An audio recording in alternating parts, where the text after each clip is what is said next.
오늘 본문의 말씀은 시내산 그 언약 체결식입니다.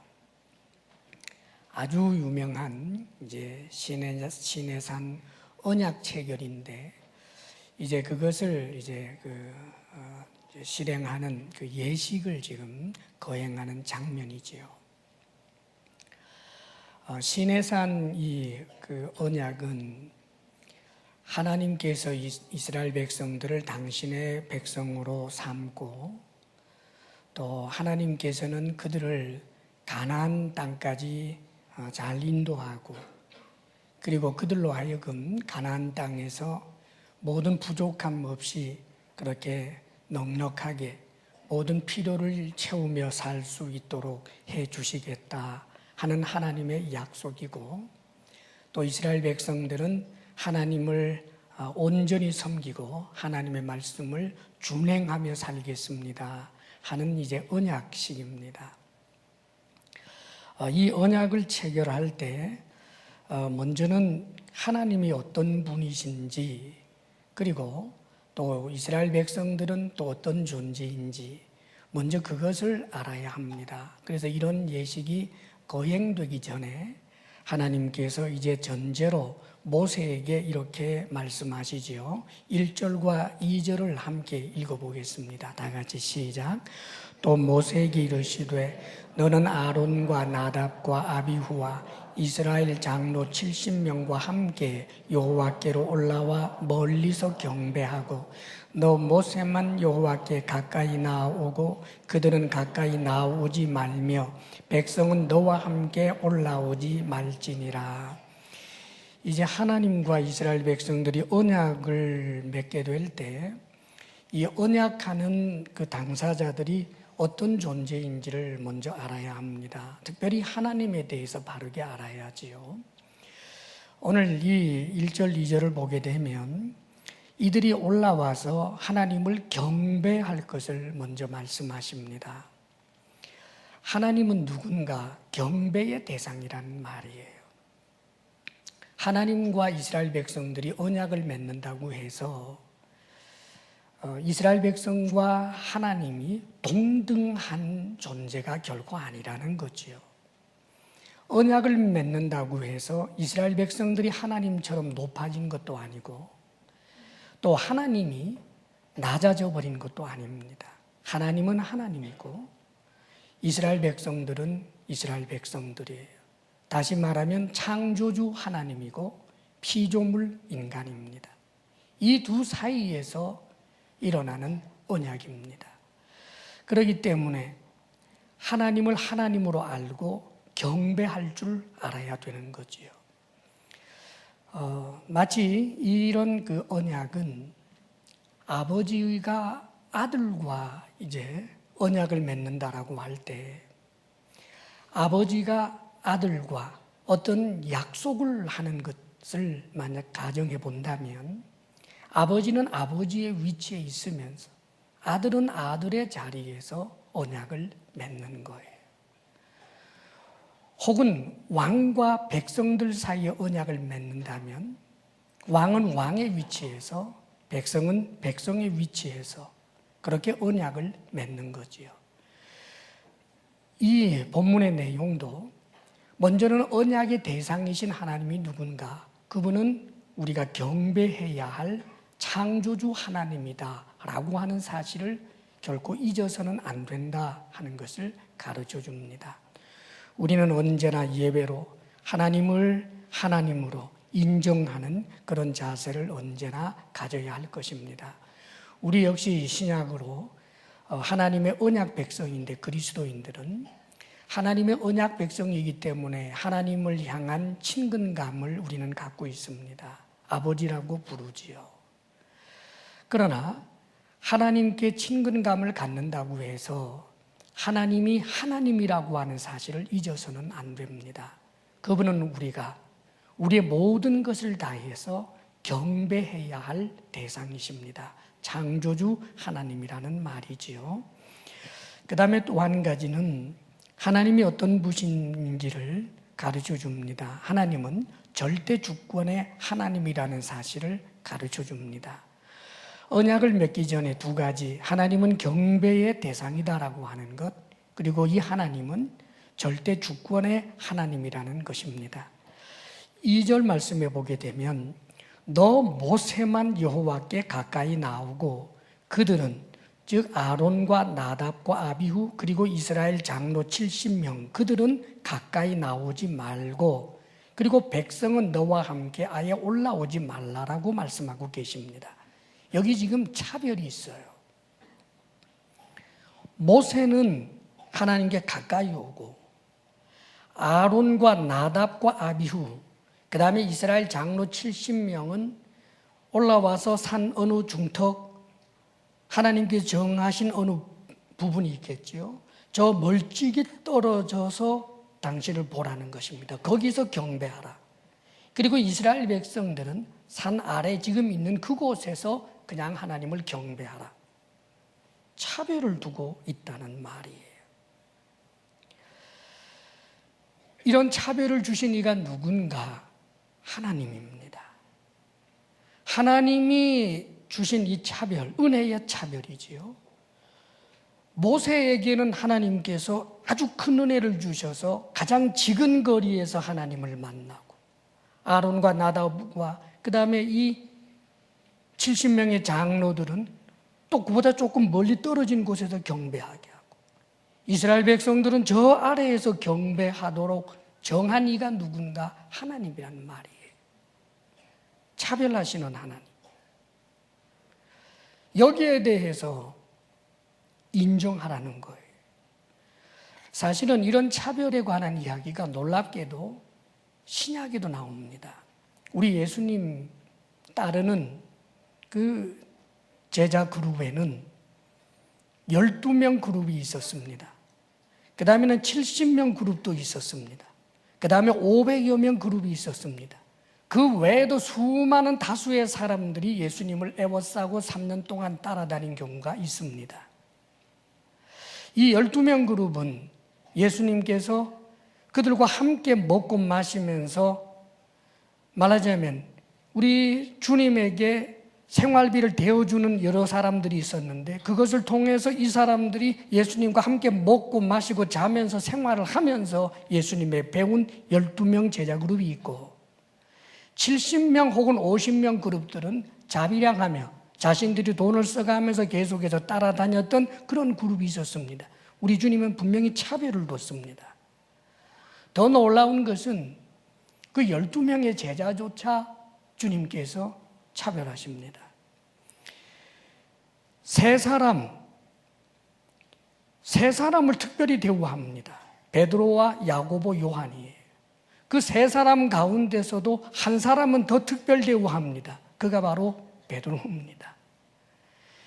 예수님께서 죽은 사람을 살리는 자리에 갈 때 세 사람만 데리고 들어갔습니다.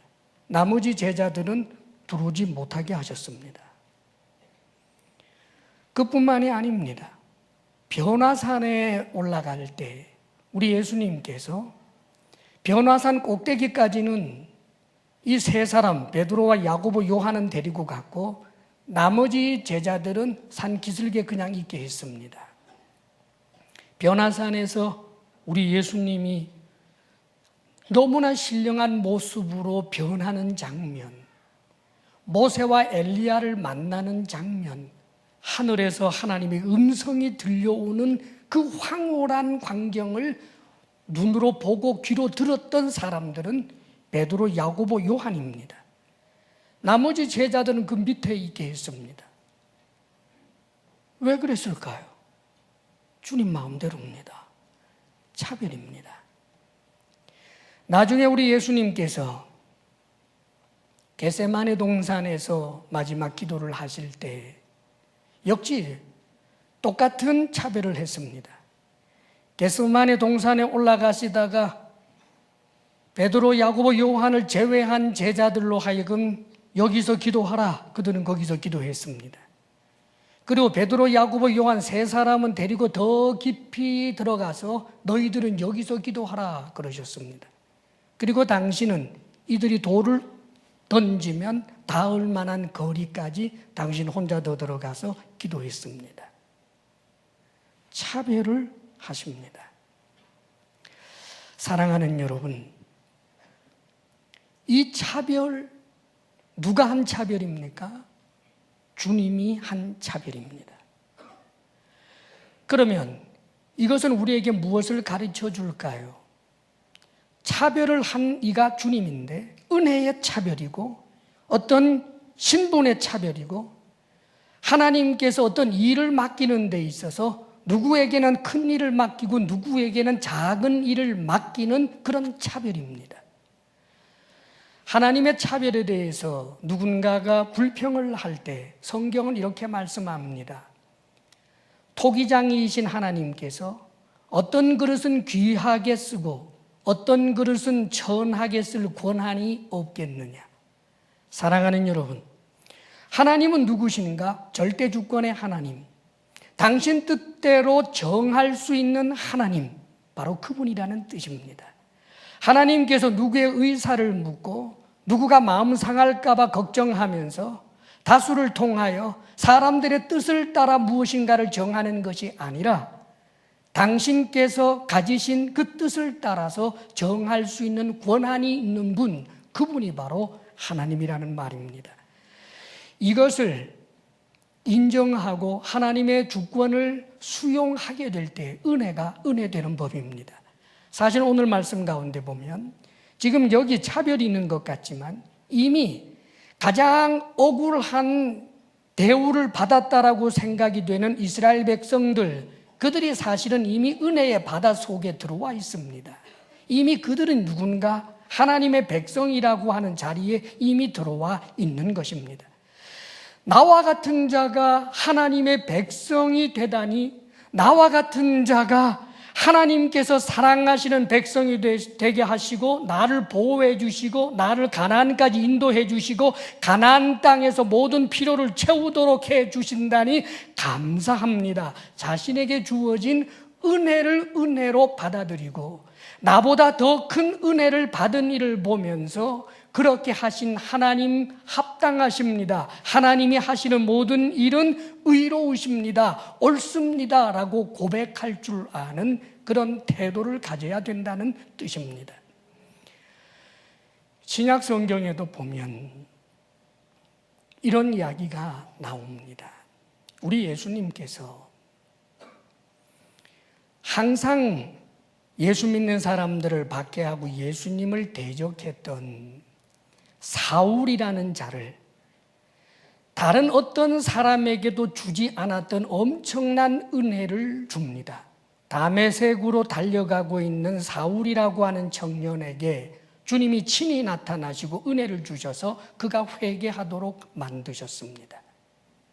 사울과 같은 방식으로 회개하는 사람들 모두에게 해당되는 것 아닙니다. 특별한 방법으로 그는 주님을 만났고 회개하게 합니다. 그래서 눈이 멀게 된 이 사울이 다메섹에 들어와 있을 때 하나님께서 그 다메섹에 살고 있는 아나니아라고 하는 사람, 하나님을 성실하게 섬기고 있는 아나니아라고 하는 사람에게 우리 주님께서 나타나셔서 명령하셨습니다.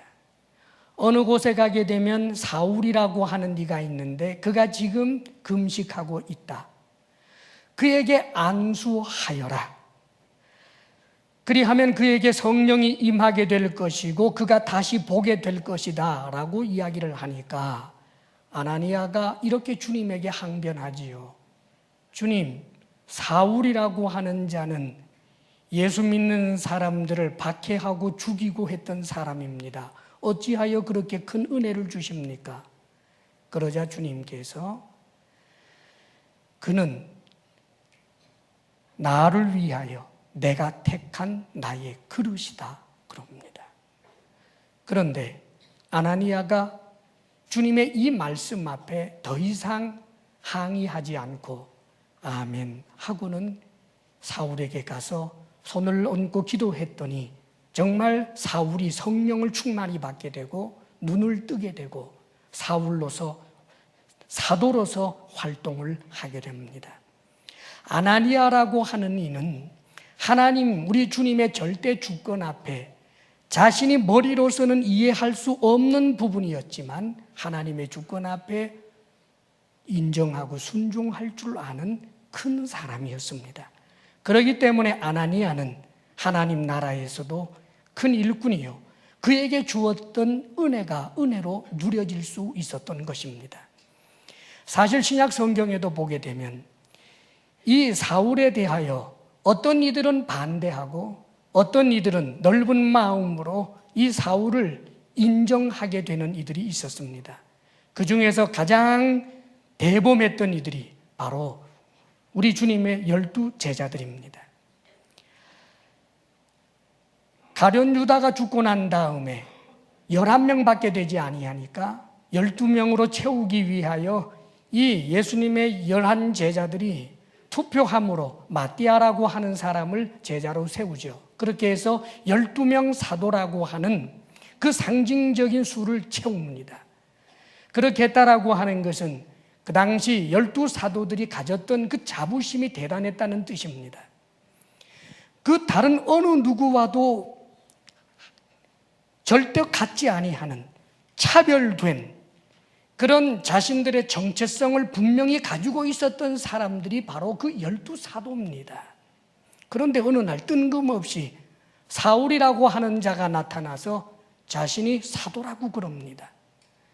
이 12 사도들은 하나님 앞에 기도하고 사울이 하는 간증을 듣고 그리고 사울이 내어놓는 복음과 자신들이 주님께 받은 복음을 비교하고는 주님의 뜻인 줄 알고 이 사울을 사도로 인정하는 그런 넓은 마음을 가집니다.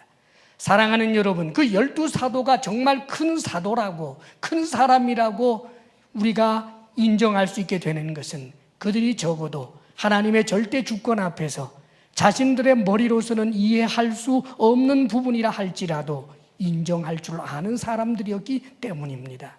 그런데 참으로 안타깝게도 초대교회에서 어떤 이들은 끝까지 사울을 반대합니다. 사울은 사도가 아니라고 합니다. 주님께서 사도로 세웠지만 사울은 절대로 사도가 아니다. 끝까지 바울의 사도성을 부인하면서 바울을 공격했던 이 사람들, 그들은 결국은 주님을 위한다라고 생각을 했지만 계속해서 주님을 대항한 것이 되어버리고 말았던 것입니다. 사랑하는 여러분, 우리가 기억해야 할 것은 하나님의 주권 앞에 순종할 줄 아는 자세, 그리하여 내게 주어진 은혜를 하나님 앞에 감사할 뿐더러 나보다 더 큰 은혜, 나보다 더 큰 일을 맡은 이들에 대하여 하나님 앞에 감사함으로 인정할 줄 아는 그런 자세를 가져야 한다라고 하는 것을 가르쳐주고 있는 것입니다. 이것을 인정하지 못함으로 인하여 스스로 고통을 겪게 된 사람들의 이야기가 성경에는 얼마나 많은지 모릅니다. 내 은혜가 내게 족합니다. 그리고 나보다 더 큰 은혜와 그 역할을 맡은 것을 볼 때마다 당신은 하나님께 복받은 사람입니다. 오히려 하나님의 주되심을 높이고 찬송할 수 있는 우리들 겸손한 자세를 항상 주권자 되시는 하나님 앞에서 가질 수 있게 되기를 바랍니다. 우리 하나님은 경배해야 할 하나님, 절대 주권의 하나님이라고 하는 사실을 인정하면서 이제 이 언약식이 체결된 것입니다. 언약하는 이 과정이 이랬습니다. 3절 말씀을 우리 함께 읽어볼까요? 다 같이 시작. 모세가 와서 여호와의 모든 말씀과 그의 모든 율례를 백성에게 전하며 그들이 한 소리로 응답하여 이르되 여호와께서 말씀하신 모든 것을 우리가 준행하리이다. 모세가 이스라엘 백성들 앞에 와서 하나님께서 자신에게 한 모든 말씀을 이제 백성들에게 전합니다. 이스라엘 백성들은 산 그 아래에서 10계명은 직접 들었습니다. 하나님께서 이스라엘 백성들 전부가 듣는 가운데서 말씀하셨기 때문입니다. 그러나 이스라엘 백성들은 그것이 너무나 두렵고 무서웠고 모세를 통하여 우리에게 말씀해달라고 청했으며 하나님께서는 그렇게 하셔서 모세에게 말씀하시고 모세가 이제 백성들에게 전하는 형식으로 되어 있었던 것입니다. 그래서 모세가 내려와서 여호와의 모든 말씀과 율례를 전하니까 그들이 하나님의 말씀에 준행하겠습니다 라고 응답을 합니다. 그러자 4절에서부터 쭉 보게 되면 모세가 여호와의 모든 말씀을 기록합니다. 하나님에게 듣고서 이스라엘 백성들에게 전했던 그 말씀을 성령의 역사로 말미암아 하나의 오류도 없이 아마 정확하게 기록했을 것이라고 생각됩니다.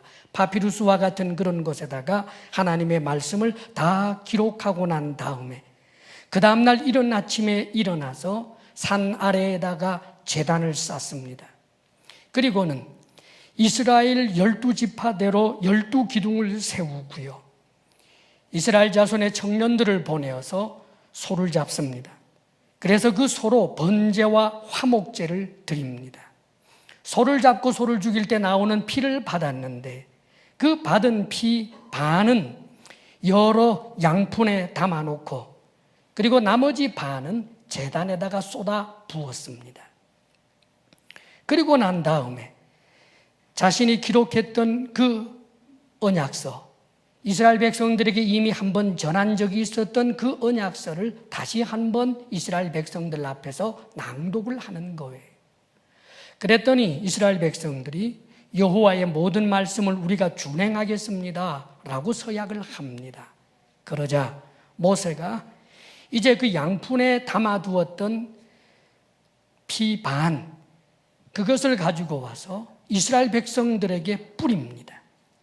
그 수많은 이스라엘 백성들에게 아마 한 방울의 피라도 묻을 수 있도록 아마 꼼꼼하게 모두에게 뿌린 것 같습니다. 여러 양푼에 담아서 뿌리는 이 행위를 모세 혼자만 했는지 아니면 다른 지도자들도 택해서 함께 했는지는 정확하지 않습니다만은 모든 이스라엘 백성들이 그 핏방울을 맞도록 그렇게 피를 뿌린 것으로 짐작이 됩니다. 그러면서 모세가 이렇게 말합니다. 8절 말씀을 함께 읽어볼까요? 다 같이 시작. 모세가 그 피를 가지고 백성에게 뿌리며 이르되 이는 여호와께서 이 모든 말씀에 대하여 너희와 세우신 언약의 피니라. 이 모든 말씀에 대하여 너희와 세우신 언약의 피라고 말씀하고 있지요. 고대에 언약을 맺을 때 일반적으로 했던 방법들이 하나님께서 아브라함하고도 그렇게 하신 적이 있습니다만 동물을 잡아서 반으로 갈라놓고 언약을 맺는 당사자가 이제 잘라놓은 그 동물 사이를 지나갑니다. 그 의미는 이 언약을 어기게 되면 이 동물이 지금 두 조각이 난 것처럼 내가 두 조각이 날 것이다. 그런 의미로 그런 의식을 거행했던 것입니다. 피의 언약이라고 하는 것은 바로 그런 의미입니다. 제단에다가 피를 뿌렸다라고 하는 것은 놀랍게도 하나님께서도 당신의 하신 그 약속을 어긴다면 하나님 자신이 말하자면 사람의 예로 표현하자면 당신의 목숨을 내어놓겠다는 뜻입니다. 이스라엘 백성들 마찬가지로 이제 그 피를 자신의 몸에 묻히며 하나님 앞에서 이제 하나님의 백성으로 깨끗하여지고 거룩하여졌을 뿐만 아니라 이제는 하나님의 백성으로서 하나님의 말씀을 우리가 준행하겠다라고 하는 뜻입니다. 만일 준행하지 못한다면 우리가 죽음으로 여기에 대해서 책임을 지겠습니다 라고 하는 의미를 담고 있는 것입니다. 그렇기 때문에 이 언약의 피는 생명을 담보로 하고 있는 아주 엄청난 그런 이 예식이 되는 것입니다. 사실 하나님께서는 이스라엘 백성들을 당신의 백성으로 삼고 이들을 가나안까지 인도하실 뿐만 아니라 가나안 땅에 도착하게 되면 대적들을 물리쳐 주시고 그 가나안 땅에서 이들이 아무런 어려움 없이 행복하게 살 수 있도록 모든 필요를 채워주시겠다라고 하는 언약을 하시는데, 그 언약의 대전제가 무엇이냐 하면 이스라엘 백성들이 하나님의 말씀에 대해서 준행하겠습니다 라고 하는 이 대전제를 가지고 하는 약속인 것입니다. 아버지가 아들에게 네가 이번에 이 일에 대해서 말을 잘 들으면 내가 이것을 선물로 줄게 하듯이, 하나님께서는 이스라엘 백성들이 당신의 말에 준행하게 되면 반드시 가나안까지 인도하시고 가나안 땅에서도 행복하게 살게 해주시겠다라고 하는 이 약속을 하시는 것입니다. 그런데 우리가 잘 아는 대로 이스라엘 사람들은 그 역사 가운데서 이 말씀을 제대로 준행하지 못했습니다. 하나님은 단 한 번도 자신이 하신 그 약속을 어긴 적이 없습니다. 항상 이 언약을 파기했던 쪽은 언제나 이스라엘 백성들이었습니다.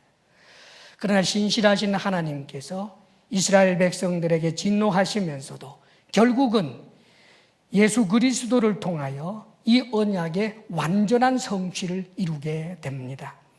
이제 9절에서 11절 말씀을 또 한번 읽어보겠습니다. 9절에서 11절 다 같이 시작. 모세와 아론과 나답과 아비후와 이스라엘 장로 70인이 올라가서 이스라엘의 하나님을 보니 그의 발 아래에는 청옥을 편 듯하고 하늘같이 청명하더라. 하나님이 이스라엘 자손들의 존귀한 자들에게 손을 대지 아니하셨고 그들은 하나님을 뵙고 먹고 마셨더라. 멀리서 하나님을 경배한다 할지라도 하나님께서 당신을 보여주지는 않았었습니다. 그런데 지금은 이 언약식이 끝나고 난 다음에 하나님께서는 당신을 보여주시는 거예요. 물론 모세는 가까이 가서, 그리고 아론과 이 나답과 아비후 그리고 70인 장로들은 좀 멀리 떨어진 곳에서 하나님을 보고 먹고 마십니다. 이스라엘 백성들은 산 아래에서 저 먼 곳에 그러나 영광 중에 계시는 하나님을 뵙게 된 것입니다. 사랑하는 여러분, 하나님을 배웠다라고 하는 이 표현은 아마 하나님의 본체를 볼 수는 없었을 것입니다. 그렇기 때문에 10절의 표현도 보면 하나님을 보니 그의 발 아래에는 청옥을 편 듯하고 하늘같이 청명하더라. 학자들은 하나님의 보좌가 있고 그 보좌에 하나님의 발이 있고 그 발 밑에 마치 하늘과 같이 청옥, 아주 푸른 하늘과 같이 청명한 그런 영광스러운 모습을 본 것으로 그렇게 생각을 합니다. 중요한 것은 하나님이 이스라엘 자손들의 존귀한 자들에게 손을 대지 아니하셨다라고 표현해주고 있습니다. 하나님의 영광을 보면 죽습니다. 하나님의 얼굴을 보면 죽습니다. 그러나 하나님께서는 당신의 영광을 보고 당신을 보는데도 불구하고 하나님께서 그들을 손대지 아니하셨습니다. 죽이지 아니하셨다. 오히려 하나님을 뵙고 먹고 마시는 그런 교제의 장이 이렇게 생겼다라고 하는 것을 보여주고 있습니다. 사랑하는 여러분, 이 모든 말씀들은 나중에 신약에서 우리 주 예수 그리스도를 통하여 완전하게 성취되는 내용입니다. 우리도 언젠가는 저 영원한 천국에서 하나님을 직접 대면하며 함께 먹고 마시게 될 것입니다. 지금 이 본문에 나오는 장면은 나중에 있게 될 종말론적인 사건에 대하여 예수 그리스도를 통하여 완전하게 이루어지게 되는 것을 예표하는 성격이기 때문에 이들이 이후에 또 죄짓고 나답과 아비후와 같은 경우는 하나님 앞에 불에 타 죽는 그런 일까지 일어나게 됩니다. 그러나 사랑하는 여러분, 우리가 나중에 하나님을 뵙고 함께 먹고 마시게 될 때 다시금 우리에게 또 다른 두려움, 천국에서 지옥으로 떨어지는 그런 일들은 없을 것입니다. 완전한 성취가 예수 그리스도 안에서 이루어지기 때문입니다. 할렐루야. 하나님과 함께 먹고 마신다라고 하는 것은 가족이 되는 것을 의미하는 것입니다. 예수 그리스도 안에서 우리가 하나님의 가족이 되었고 이제 그 일들의 완전한 성취가 종말에 일어나게 될 것입니다. 자, 그런데 오늘 말씀에 이 모든 말씀에 대하여 너희와 세우신 언약의 피니라 라고 하는 이 말씀을 좀 주목해야 할 것입니다. 이 언약의 피라라고 하는 이 표현을 예수님께서 새롭게 쓰십니다. 우리 예수님께서 만찬의 자리에서, 마지막 성만찬의 자리에서 십자가에 못 박히시기 전에 만찬의 자리에서 제자들에게 포도주를 나누어 주시면서 이렇게 말씀하십니다. 받아 마셔라. 이 잔은 만민의 죄를 씻기 위하여 내가 흘리는 피, 곧 언약의 피니라 라고 말씀하십니다. 지금 소를 잡아서 하나님과 언약을 맺을 때의 그 피는 예수 그리스도께서 이루실 영원한 언약의 피를 예표하는 것입니다. 짐승의 피를 잡아서 계속하여 피를 칠하는 이런 일들은 끊임없이 반복이 되어야 하지만 예수 그리스도로 말미암아 그분이 스스로 희생 제물이 되시고 그분의 피가 언약의 피가 되는 것은 단 한 번의 사건으로 끝납니다.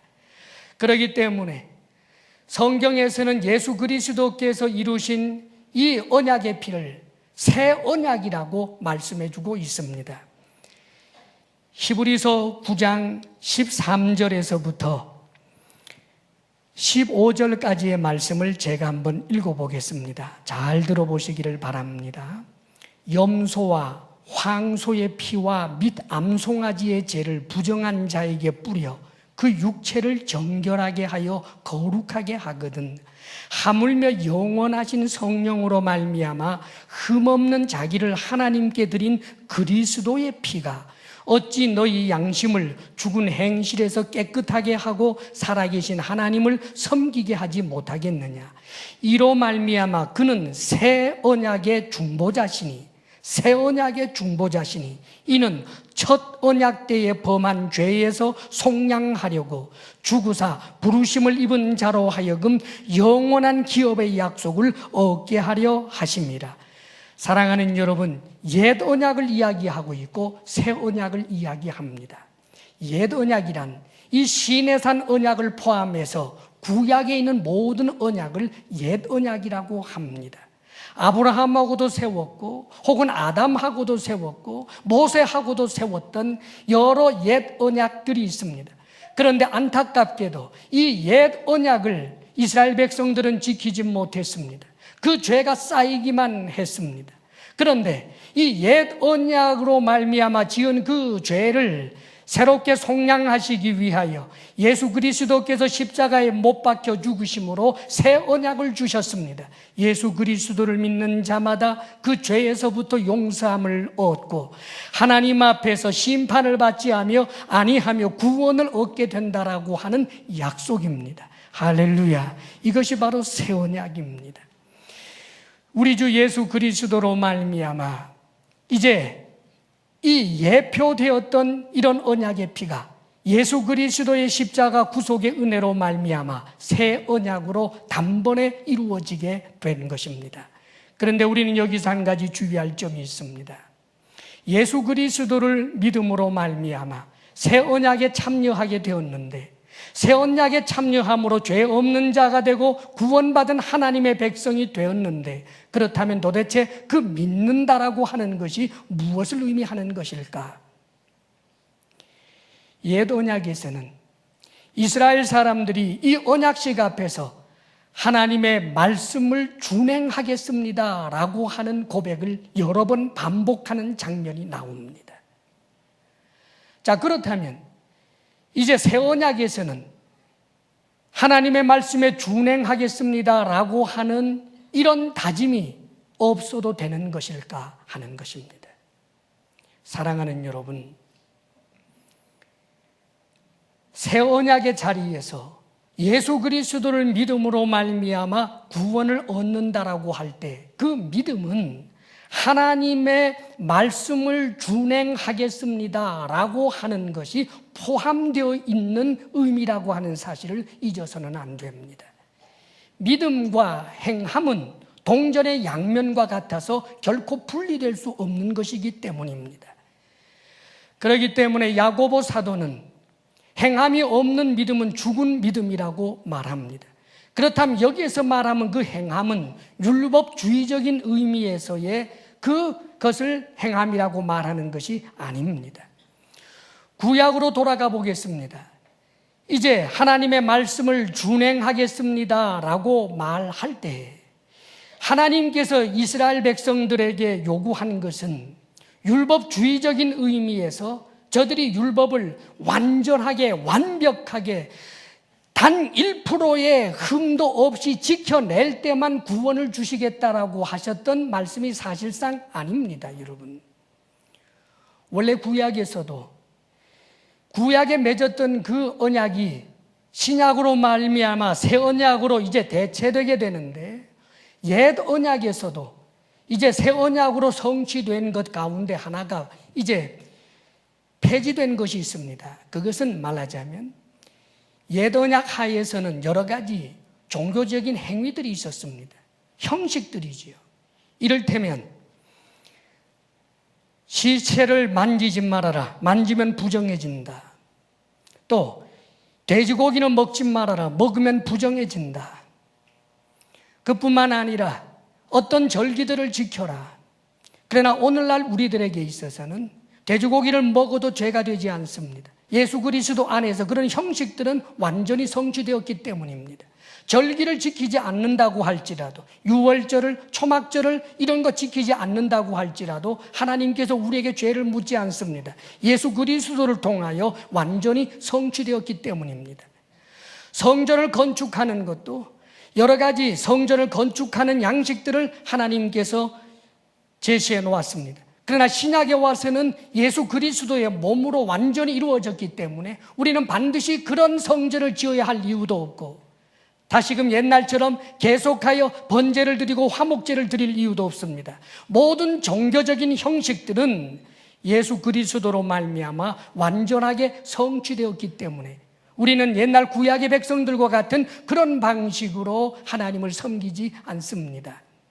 그러나 사랑하는 여러분, 말씀의 분야에 있어서는 달라집니다. 구약의 백성들에게 하나님께서 말씀을 준행하겠습니다라고 할 때 사실 하나님께서 엄격한 율법의 잣대로만 가지고 이스라엘 백성들을 대한다라고 한다면 어느 누가 구원을 받을 수가 있겠습니까? 하나님의 말씀에 대하여 100% 순종할 자가 있겠습니까? 내 이웃을 내 몸과 같이 사랑하라라고 하는 그 말, 거짓말 하지 말라라고 하는 작은 말, 말씀 하나라도 온전히 지켜낼 자가 하나도 없습니다. 그렇기 때문에 구약의 백성들에게도 주님께서는 저들이 하나님의 말씀에 대하여 저들이 믿음이 연약해서 혹은 욕심이 동하여서 혹은 사탄의 유혹을 받아서 죄를 범하게 되면 그 죄를 씻을 수 있는 길을 열어놓았습니다. 그것이 바로 말하자면 구약의 제사제도였습니다. 죄를 지었을 때 속죄제를 드리고 혹은 화목제를 드리면서 죄를 씻을 수 있는 길도 열어놓으셨던 것입니다. 그러면서도 하나님께서는 구약의 백성들에게 하나님의 말씀을 따라 살다가도 죄를 지으면 소를 잡고 양을 잡으며 하나님 잘못했습니다 회개하면서 그 말씀을 따라 살기를 원하셨던 것입니다.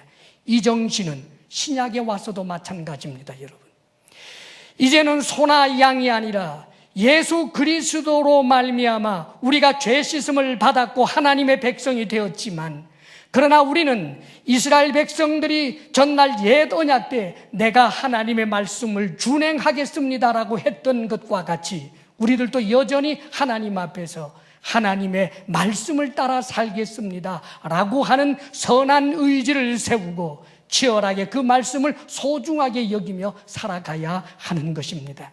죄를 짐짓고 죄를 지어도 괜찮다, 믿기만 하면 어떤 죄를 지어도 상관없다라고 하는 것은 이단 사입입니다. 사랑하는 여러분, 우리는 하나님의 백성이기에 하나님의 말씀을 준행하겠습니다. 이것을 우리의 마음에 담고 성령께서 내 속에서 역사하시면서 죄를 지을 때마다 나를 찌르고 책할 때 주님 잘못했습니다 하며 다시 바른 자리를 잡고서 주님의 말씀에 순종하는 길을 걸어가야 하는 것입니다. 그렇기 때문에 진정한 믿음은 반드시 행함이 따라옵니다. 행함의 차이는 있지만 행함이 없는 믿음이란 믿음이 아닙니다. 예수 그리스도의 은혜로 내가 구원을 받았다라고 하는데, 내가 죄 씻음을 받았다라고 하는데, 거기에 대한 감사와 감격이 있는 자가 어찌 죄를 짐짓 지으면서, 죄를 계속해서 지으면서 죄를 지어도 괜찮다라고 말할 수 있겠습니까? 그것은 이미 믿음이 아예 없는 것입니다. 그렇기 때문에 우리가 가진 믿음이 언제나 하나님 앞에서 산 믿음이 되도록 해야 하는 것입니다. 왜냐하면 살아있는 믿음은 우리로 하여금, 우리의 믿음으로 하여금 행함이 하나님 앞에 온전히 이루어지게 될 때 우리 믿음이 살아있는 믿음이 될 뿐만 아니라 그것이 우리에게 말로 할 수 없는 큰 은혜와 역사를 이루기 때문입니다. 전날에 우리 예수님께서 너희 믿음이 겨자씨만큼만 있어도 산을 명하여 바다에 던지우라 하면 그대로 될 것이다 라고 말씀하십니다. 살아있는 믿음을 말하는 거죠. 작은 믿음이지만 믿음이 비록 적다고 할지라도 그 믿음이 정말 행함이 있는 살아있는 믿음이라면 이 믿음에는 역사가 일어난다는 거예요. 성경에 보면 나만 장군이 어떤 포로로 잡혀와서 자기 집에서 있던 어린 이 이스라엘 여종의 이야기를 듣고 저 엘리사를 찾아가면 문둥병에서 낫게 될 것이다 라고 하는 그런 작은 믿음을 가지게 됩니다. 혹시나 하는 거지요. 큰 믿음 아니었습니다. 의심이 더 많았습니다. 그러나 조금 기대하는 것이 있었습니다. 겨자씨보다 작은 믿음이었습니다. 그런데 그 믿음 가지고 이스라엘까지 왔습니다. 왔더니 저 요단강에 가서 씻으라고 합니다. 믿음이 너무 작으니까 이 믿음 금방 사라져 버렸습니다. 그래서 그냥 가려고 했는데 주변에서 권합니다. 그래서 억지로 다시 그 믿음, 겨자씨만한 믿음 그것 그대로 살려냈습니다. 그리고는 요단강에 가서 씻었는데 놀랍게도 나았습니다. 사랑하는 여러분, 결코 나만이 큰 믿음의 사람은 아니었습니다. 그런데 그 작은 믿음이었는데 그 작은 믿음으로라도 순종하게 되니까, 말씀에 준행하게 되니까 역사가 일어났습니다. 신약에 와서도 마찬가지 이야기가 있습니다. 여러분, 예수님께서 베드로에게 깊은 데 가서 그물을 던지라라고 합니다. 밤새도록 자신이 수고를 한 어부입니다. 한 마리도 못 잡았지요. 그런데 목수 청년이 저 깊은 데 가서 그물을 던지라고 합니다. 그물을 던지면 고기가 잡힐 것이라고 하는 생각이 사실은 안 듭니다. 아마 빈 그물 끌어올릴 것이라고 생각을 했습니다. 그런데 여러분, 100% 믿지 않았던 것은 아니고 그래도 말씀을 의지하여 내가 밤새도록 수고를 했지만 잡은 것이 없지만 그러나 말씀을 의지하여 내가 그물을 내리겠나이다. 말씀을 의지하여 그 믿음이 얼마나 되겠습니까? 1%도 안 될는지 모르겠습니다. 정말 겨자씨처럼 작은 믿음이었을는지도 모르겠습니다. 예수님을 그저 선생 대접이나 해줄 정도의 작은 믿음이었는데 그 작은 믿음으로라도 그물을 던졌더니 역사가 일어났습니다. 사랑하는 여러분, 하나님의 말씀에 준행한다라고 하는 것은 우리로 말로 할 수 없는 괴로움과 무거운 짐을 떠안기는 것이 아닙니다. 말씀을 준행하면 그 믿음의 역사가 일어나기 때문입니다. 사랑하는 여러분, 구약의 이스라엘 백성들이 그랬습니다. 대부분의 많은 사람들이 믿는다라고 하면서도 말씀에 준행하지 않았습니다. 말씀에 준행하지 않았던 그들의 믿음은 거짓 믿음이고, 거짓 믿음에는 역사가 일어나지 아니하였고, 그들의 삶은 곤고하고 괴롭고 고통스럽고 죄의 종이 되고 마귀의 종으로 살 수밖에 없었습니다. 그러나 그 가운데서 적은 믿음이지만 그 믿음을 따라서 순종했던 사람들이 있습니다. 그들에게는 놀라운 역사가 일어났습니다. 사랑하는 여러분, 하나님께서는 그 믿음에 반드시 행함을 요구한다는 것을 잊지 마십시오. 행함이 있는 믿음이 살아있는 믿음이기 때문입니다. 전날에 하나님께서 사사를 세울 때 기드온을 만납니다. 기드온이라고 하는 이 사사로 세우려고 하는데 사실 이 사람은 의심이 많았던 사람이지요. 하나님께서 기드온의 수준을 맞추어서 기드온에게 모든 것을 맞추어 주십니다. 배려해 주십니다. 내가 너를 사사로 세웠다라고 했는데도 불구하고 하나님을 자꾸만 이렇게 저렇게 시험합니다. 여기 지금 양털 뭉치가 있는데 하룻밤 지나면 주변만 적게 해 주십시오. 정말 하나님이라면 이번에는 반대로 양털만 적고 주변은 마르게 해 주십시오. 별의별 그럴 요구를 했습니다. 하나님께서 그거 다 들어주셨습니다. 그런데 사랑하는 여러분, 들어주시기만 하고 끝낸 것 아닙니다. 하나님께서 기드온을 사사로 쓰시겠다라고 한 약속만을 진행한 것이 아니라 마지막 하나님께서 사사인 이 기드온에게 믿음을 요구합니다. 300명만 가지고 저 수십만과 싸우라는 것입니다. 기드온은 적은 믿음이었지만, 의심도 많은 믿음이었지만, 그러나 그 믿음으로 하나님의 말씀에 순종할 때 역사가 나타났습니다. 사랑하는 여러분, 하나님께서 믿음 있는 우리들에게 행함을 요구하는 것은 행함을 우리로 하여금 무거운 짐처럼 짊어지고 살라고 하는 것이 아닙니다. 우리의 믿음이 살아있는 증거가 될 때마다 거기는 놀라운 역사가 일어나고 있기 때문입니다. 사랑하는 여러분, 이 세상을 살아내기가 힘듭니까? 여러분이 믿음이 살아있는 믿음인지 점검해 보십시오. 사랑하는 여러분, 스스로 내 믿음이 너무나 작기 때문에 나는 하나님께 순종할 수 없어 그렇게 스스로 변명하면서 계속하여 하나님의 명령 앞에 불순종할 수밖에 없는 이유를 들이대시렵니까? 내 삶이 팍팍하고 힘들 뿐입니다. 사랑하는 여러분, 믿음의 승부수를 띄울 수 있기를 바랍니다. 그것은 하나님의 말씀에 준행할 줄 아는 용기입니다. 이 용기 앞에 산이 바다에 던져질 것입니다. 나무가 뽑힌 채로 바다에 던질 것입니다. 믿음에는, 살아있는 믿음에는 하나님의 역사가 있기 때문입니다. 하나님의 언약 백성으로 이 세상에서 살아있는 믿음으로 당당한 역사를 이루며 살아가는 믿음의 사람들이 되시기를 주의 이름으로 축복합니다. 기도하겠습니다. 이 시간 간절한 마음으로 주님 앞에 결단하며 기도하기를 바랍니다. 우리는 하나님의 언약 백성입니다. 하나님의 언약 백성답게 하나님의 말씀을 준행하겠습니다. 산 믿음으로 하나님 앞에 나아가겠습니다. 그렇게 고백할 수 있기를 바랍니다. 간절히 기도하겠습니다.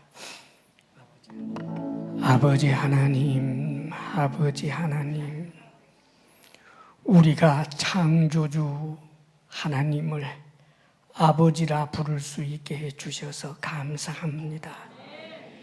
예수 그리스도로 말미암아 하나님 언약 백성 되었사오니 이 은혜를 우리가 무엇으로 갚겠습니까? 아버지 하나님, 언제나 하나님의 말씀을 중히 여기고 그 말씀을 따라 살아갈 수 있도록 우리에게 진정으로 산 믿음 있게 하여 주옵소서. 믿음을 죄의 기회로 삼는 어리석은 자가 되지 않게 하여 주옵소서. 사랑이신 하나님, 우리의 모든 허물, 우리의 모든 죄악됨을 우리가 회개하며 주님 앞으로 갈 때마다 우리의 죄를 씻어주시며 새롭게 기회를 주시며 우리를 인도하사 강건한 주의 사람으로 하나님의 역사를 보며 살아가게 하옵소서. 아버지 하나님, 주께서 주신 은혜를 생각하며 우리가 하나님 앞에 예물을 올려드립니다. 인색함으로나 억지로가 아닌 기쁨으로, 자원함으로, 감사함으로, 성실과 정직으로 주님 앞에 올려드리는 예물을 주님께서 기뻐 받아 주옵소서. 혹 우리가 죄로 말미암아 우리의 드리는 예물이 부끄럽고 허물이 있다 할지라도 아버지여, 우리의 편손을 부끄럽게 마옵시며 주의 보혈로 씻어주시고 우리가 드리는 예물을 받아 주옵소서. 사랑하는 우리 성도들, 물질을 주로 삼는 일 한순간도 없게 하옵소서. 주님 아닌 더러운 곳으로부터 물질 얻으려 하지 않게 하여 주옵소서. 우리 성도들이 그의 나라와 그의 의를 먼저 구할 때 약속하신 대로 이 모든 것을 주시옵소서. 사랑하는 성도들에게 건강의 복을 주옵소서. 부부사랑 돈독하게 하옵소서. 우리들의 자녀가 우리들보다 더 큰 믿음으로 하나님 앞에 행하는 자들 되게 해 주옵소서. 이제는 우리 주 예수 그리스도의 크신 은혜와 하나님 아버지의 한없는 사랑과 성령의 교통하심과 충만케 하심이 산 믿음, 주님 앞에 역사 있는 믿음으로 살기 원합니다. 고백하며 나아가는 모든 성도들 위해 이제로부터 영원토록 함께 하시기를 간절히 축원하옵나이다. 아멘.